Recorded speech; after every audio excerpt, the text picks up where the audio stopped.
also the most resilient people in the world. Refugees are survivors. They are mothers and daughters and fathers and sons. They are all extraordinary people who have a remarkable story that tells of strength in the face of great loss. I have been honored to work alongside UNHCR's committed and dedicated staff, who are very inspiring.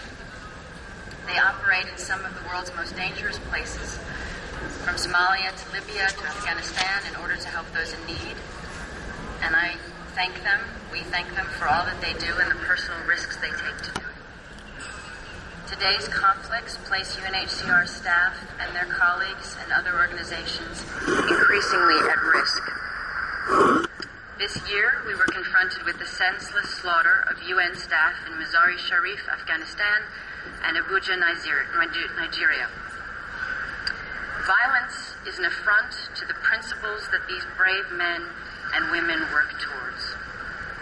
We remember their sacrifice, and we must demand a greater respect for the concepts of independence, impartiality, and neutrality in order to ensure the safety and lives of humanitarian workers. The challenges that UNHCR confronts to provide for refugees are immense, and they are growing. The rich countries of the world are increasingly feeling budgetary constraints at home. They face pressures to reduce rather than maintain their current promised levels of aid funding. Nevertheless, we hope that these governments will remain committed to the cause of the world's most vulnerable people, and we recognize and are very grateful to them for their generosity. We should also express our deepest gratitude to the countries around the world that are hosting refugees and working to ensure their safety and well-being at a time when the humanitarian community faces a litany of challenges in the field, ranging from deadly diseases to lack of education, to malnutrition, to violence and extremism. We cannot forget that the countries around the world have opened their doors to refugees despite the national sacrifices this entail. We thank them. My personal experiences with UNHCR have been moving, sometimes heartbreaking, but always rewarding and unforgettable. I recall, for example, my visit with UNHCR to the Dadaab refugee camp in northeast Kenya. I met with refugees and displaced persons far from home, with no possessions, while violence and famine wreak havoc on their homeland. And yet, these brave individuals still maintain hope. A hope for a future where they have a place to call home, where their children can be educated, where they can earn an honest wage, feed themselves and their families, and they can live their lives without the threat of violence and kidnapping. Today, 750,000 people are at risk of death in the next 4 months in the Horn of Africa.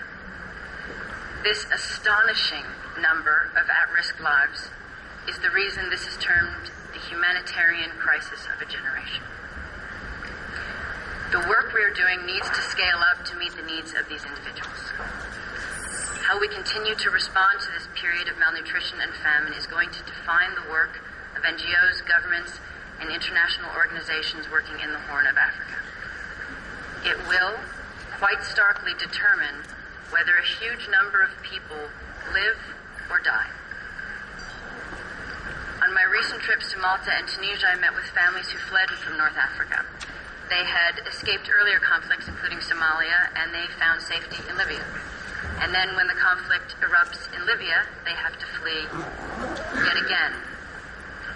And I tried to imagine what it must have been like for a mother with children, what kind of life she must be living, to risk her life at sea, trying to get from Europe to North Africa, what she must have suffered to be brought to a point where her best option is to put her children into an overcrowded, rickety boat, to be willing to put her family's lives in the hands of smugglers who have been known to throw women and children overboard to their deaths, to risk drowning, only to be brought to an unknown country where she and her children could be turned away or imprisoned.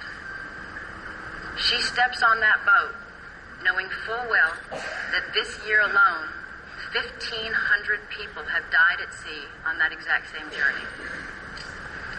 Very few of us can even begin to understand what kind of an existence that must be that confronts a mother with those kind of choices.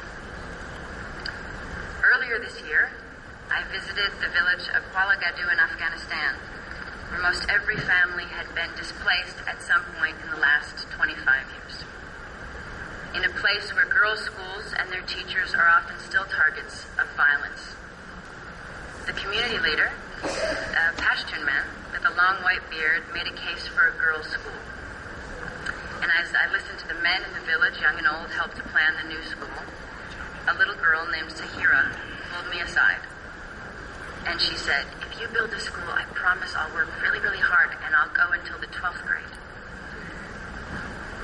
It's hard not to say yes, knowing that as an Afghan, her word is her bond. And an education is her basic human right. After decades of displacement and many years of war, we are entering a defining moment in Afghanistan. So, as you meet today and discuss the progress and the future of UNHCR, I'm here to ask you to remember the refugees in Dadaab, the IDPs inside Somalia who are dying at this very moment. I ask that you remember those who lost their lives at sea in the hope of finding safety and security, and that you remember Sahira and the many other Afghan girls who yearn for an opportunity to attend school. These are the people that are the reason we are here today, and they need our help more than ever. So thank you very much for your work, for allowing me to do my work, and for allowing me to speak with you today.